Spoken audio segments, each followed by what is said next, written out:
bonjour, bonjour. We're going to switch to English for this one. This panel is going to be about technology and French companies in the US here. As you know, we are live from Taste of France for these 2 days. Taste of France is this big event, very lively, as you can hear behind me. A big event here in the heart of Manhattan in Bryant Park. There is a lot of chefs, obviously. There is some luxury goods. There are a lot. We're talking a lot about wine, food, but also about technology, and that's the reason why we wanted to have these three gentlemen here. Thank you very much for being here. I'm going to ask each of you to tell us a little bit what you do and why you're here, basically, because three people on the same stage. We need to know who is who. Let me start with Peter Lengyel. You are the CEO of Safran USA. Safran, for the people who don't know, but a lot of people know, you do engine mainly for planes. And, so what do you do here in the US? You also have a big presence in the US, right? We do indeed. Everything that we do in France, we do here in the United States, with the exception, I would say, of our space lift capabilities. So, and we're actually attempting to do that now with our partners at ATK. Everything that's on an aircraft system from nose to tail, we provide to our partners at Boeing and now Airbus in Mobile, Alabama. And we make our helicopter engines here. We make a wide variety of engines and all of the equipment that go onto the aircraft. So quite a bit of activity. How many people here? Almost 7,000 people here in the United States. We're in 22 states and 58 locations. Large presence also across our defense and security capabilities. Does anyone, the people you work with, do they know that you're a French company? They've always known. We've been here for 4 decades. I think they're used to it by now. We've been exporting our technology from France here into the United States for all of that time, into some really sensitive areas. The CFM56 engine, now the LEAP, was core key technology that was highly protected at the time. And now we do the fingerprint solution for the FBI. So we're very much a trusted partner of the United States government. Gilbert, vous êtes, sorry, you are Gilbert Reveillon. You are with the Cityzen Sciences. Yes. It's obviously a much smaller company. Tell us what you do exactly. Yes. For the time being, we are just launching our project in the US that will be exporting our technology for smart sensing. It's a consortia that has been funded by OSEO/BPI, and we also got the support from COFAS. This technology deals with wearable devices, and you know that there is a major trend in the US about quantify self. And that's why there is a leverage with this conference here and this event here of Taste of France, is we want to give a new flavor of the French technology by providing the market with a very unique device, which is which is a prototype. It is 500 patents that is behind it, and with this piece of clothes. This piece of clothes, yes, 500, because this is made just for the purpose of enhancing the devices that will be small sensors. And show it to the camera. So, but this is those sensors actually are just for the show, right? Just for the show to understand what we do. They are inside. And actually, what this is built is made of textile that made of Payen, one of our partners. And Cityzen Science is a company built by Jean-Luc Errand. He is an ex-person from the defense industry, and he has worked in the medical devices for health and data protection. So we are very sensitive about data protection, but this will provide heartbeats of athletes making sports, or quantify self, like when you eat something, you need to know how many steps you need to do in order to absorb this energy, these calories that you've just eaten. So the quantify self usually is made of big watches or thick piece of devices which are not very friendly, not convenient to carry. Whereas with us, this is 20 times to 40 times lighter than what exists. Real-time data that are captured by the sensors that you wear, either for sports or for well-being, or even in China we do mobile health thanks to these devices, which are not intrusive, real-time capture of data for, as I said, heartbeat, but also GPS location, but also actimetric, which means movements that you could do forward, backward, on the left, on the right. So the application for this kind of So the technology major is- application is for one person, health, sports, but also for coaches. A sports coach, we have 4 clubs in France that are using and has helped us for the last 2 years to develop the spec, which one of them is rugby club of Toulouse. the players wear that kind The of players are using it as a second when they skin. go to the nightclubs at night. No, their we coaches don't. know No, about we it. just help the coaches. We help the coaches to gather the right data about biometrics. Is an athlete completely swamped, or is he still alert enough to keep on running in the training phase or in the competition? So we help the coaches. We help the well-being of the athletes, but also training and education, because we can train youngsters to do sports in a much more clever way. And as I said, also in mobile health, whereby you could know if someone is not moving on the floor for the last 30 minutes, then it will make sense for the person to be made aware, is paramedics and the medics, to know right away that this person has a problem. It could also be used in many ways. So I'm looking into the US to launch, and we will be aiming at top athletes in NFL, NHL, basketball, to get some athletes to try and coaches to try it.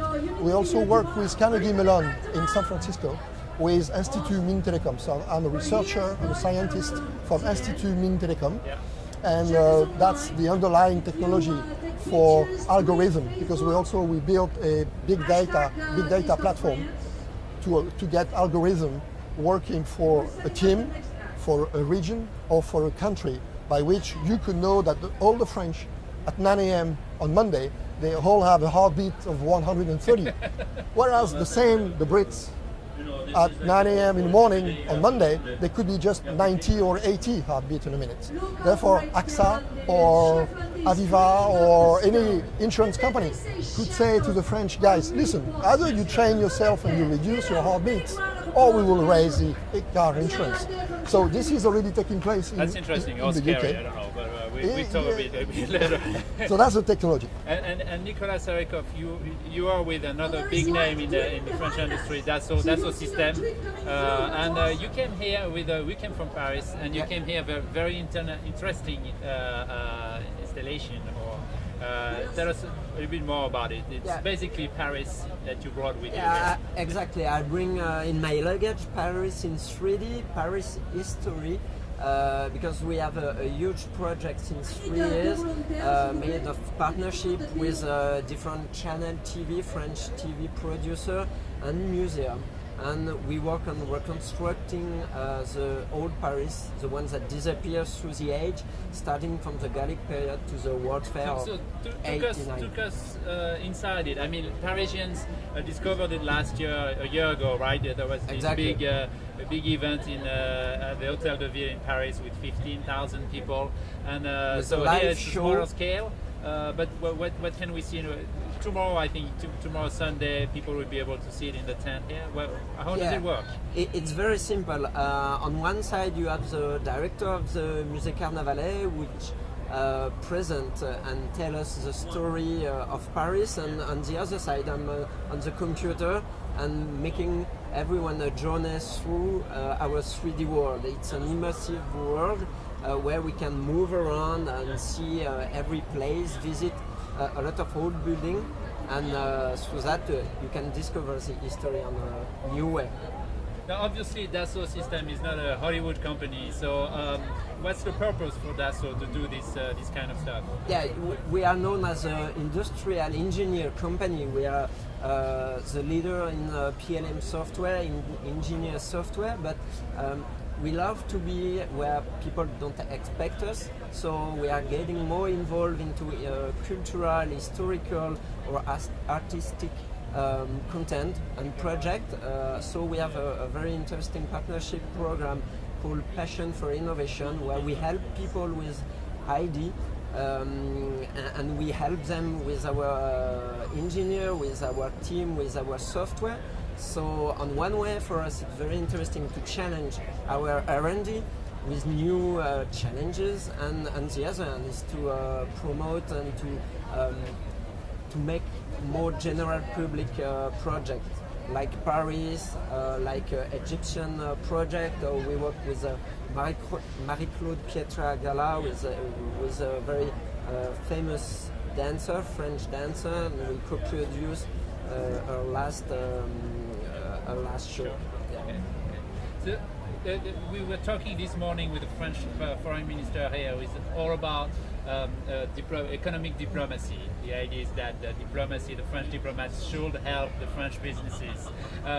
Does it make sense for business people like you? I'm going to talk to you because you said you were working with the U.S. government, and your company works with governments all around the world. As a businessman, do you feel that there is any need for economic diplomacy for foreign policy inside into business? Absolutely. We're seeing that right now with the TTIP initiative between the EU and the United States right now. The idea is to create the TTIP, the treaty, the transatlantic trade negotiations that are going on right now. Program. Yes, absolutely. So it's the idea is that by broadening the scope and forging partnerships in a transatlantic fashion, that we can create larger markets and global markets for our products. I will tell you that as a French-owned company, that the Embassy of France in Washington D.C. has been a tremendous partner with us in trying to assist in other areas. We're particularly focused these days on increasing and expanding transatlantic cooperation in space. We feel that that's absolutely required, it's necessary for us to do so.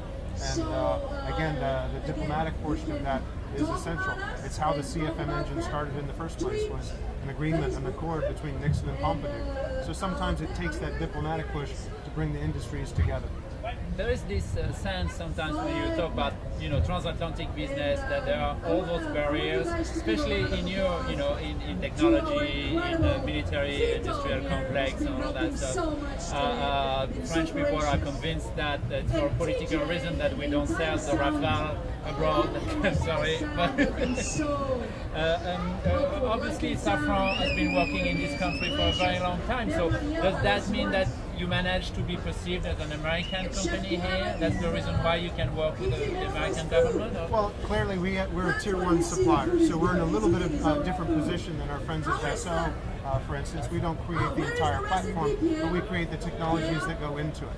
So our number one customer here in the United States is Boeing, and our number one end user is the United States government. They perceive us in a slightly different fashion as a result, and I'd say they're more open to allowing the importation of those technologies to assist in their development. The U.S. That means that because your name or your brand is not on the plane, it's less politically sensitive? To a certain extent, I think that's true. But as we said, we've shown time and time again that we're trusted partners.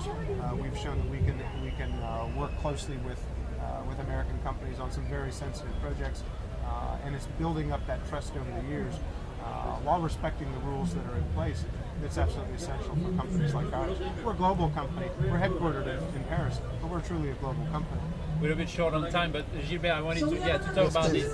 Thank you so much. Yeah, because it's a big difference between a worldwide company already established, and we are part today of the 34 programs selected by the President of France, Monsieur Hollande, has selected 34 programs. We are one of these 34 programs, and we are not a major company or worldwide company. We are just an SME, a startup company. And I asked this morning to the minister how he could help us. And he said yes. So I strongly believe in many ways that it could facilitate the life cycle of a startup, a smart startup, and an SME to liaise with scientific labs attached to defense products, because this could work for the defense. In China, we're talking to people that supply government and military people. It could help us also on diplomatic areas, by which we are looking at the long-term positioning in the US market. We are using Taste of France to do the kickoff of our product. And yes, it is very clever to associate the diplomatic area of the push to be given to startups. Very good. Well, thank you very much. We're short on time now. Thank you. We're going to be together again in half an hour talking about tourism this time.